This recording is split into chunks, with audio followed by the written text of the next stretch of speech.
دوستو آج ہم مائکروسافٹ ایکسس کو سٹارٹ کرنے جا رہے ہیں، جس کے اندر ہم لوگ ٹیبلز کو ڈسکس کریں گے، اس کے علاوہ فارمز کو ڈسکس کریں گے، ہم اس کے اندر کیوریز کو ڈسکس کریں گے، اس کے اندر ہم میکروز کو ڈسکس کریں گے، اس کے اندر ہم میڈیول کو ڈسکس کریں گے، ملٹیپل چیزیں ہم یہاں پہ ڈسکس کریں گے، ان کا پریکٹیکل کریں گے ود ملٹیپل ایگزامپلز. ہم یہاں پہ رپورٹ جنریٹ کرنا سیکھیں گے. بہت ساری چیزیں بیسک سے لے کے ایڈوانس تک اس کو لے کے چلیں گے. سب سے پہلے آپ یہ سمجھنے کی کوشش کریں کہ مائکروسافٹ ایکسس کیا ہے. مائکروسافٹ ایکسس ایک ڈیٹا بیس مینجمنٹ سسٹم ہے. سب سے پہلے تو آپ یہ سمجھ لیں کہ ڈیٹا بیس کیا ہے. Database collection of organise data ہوتا ہے. آپ کے پاس ترتیب میں ٹیبلز کے اندر کوئی ڈیٹا ہے، اس کو ڈیٹا بیس کہتے ہیں. آپ کے پاس 5 لوگوں کا ریکارڈ نہیں ہے، آپ کے پاس 500 لوگوں کا ریکارڈ نہیں ہے، آپ کے پاس 5000 لوگوں کا ڈیٹا ہو سکتا ہے، 5 لاکھ لوگوں کا ڈیٹا ہو سکتا ہے، 5 کروڑ لوگوں کا ڈیٹا ہو سکتا ہے.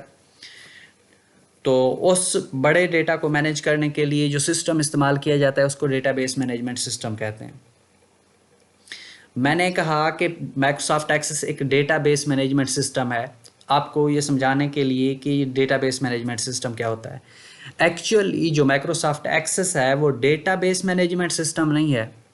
Microsoft Access relational data base management system ہے. اب یہ سمجھیں کہ relational data base management system کیا ہوتا ہے.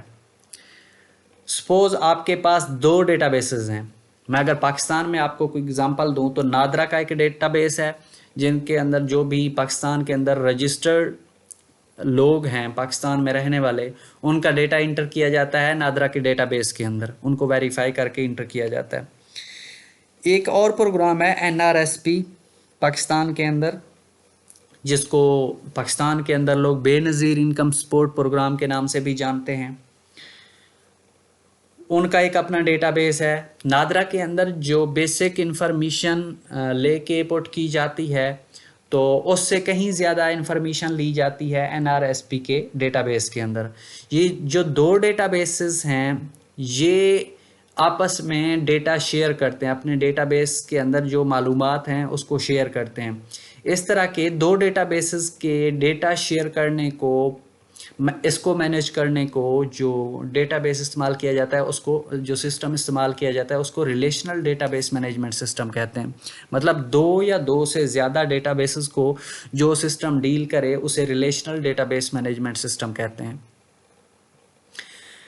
مائکروسافٹ ایکسس کو مائکروسافٹ کی جانب سے انٹروڈیوس کرایا گیا 1992 کے اندر. یہ مائکروسافٹ آفس کے پیکیج کے اندر شامل ہوتا ہے، جیسے اس کے باقی سافٹ ویئر ہیں، جیسے مائکروسافٹ ورڈ ہے، مائکروسافٹ پاور پوائنٹ ہے، مائکروسافٹ ایکسل ہے. اس کے اندر اور بھی بہت سارے سافٹ ویئرز ہیں جو ایک پیکیج کے اندر آتے ہیں جس کو ہم مائکروسافٹ آفس کے نام سے جانتے ہیں. تو مائکروسافٹ ایکسس بھی اسی کے اندر موجود ہوتا ہے. اس کو جب آپ آفس کو انسٹال کرتے ہیں تو یہ بھی آٹومیٹکلی اگر آپ انسٹال کرتے ہیں تو وہ ہو جاتا ہے. اگر آپ کسٹمائز کرتے ہیں تو آپ جو بھی سافٹ ویئر انسٹال کرنا چاہتے ہیں اسپیسیفک وہ آپ کر سکتے ہیں. امید ہے یہ بیسک چیزیں آپ کو سمجھ آ گئی ہوں گی. اگر پھر بھی آپ کچھ پوچھنا چاہتے ہیں تو کمنٹ باکس میں پوچھیں، میں آنسر کرنے کی کوشش کروں گا. Thank you so much.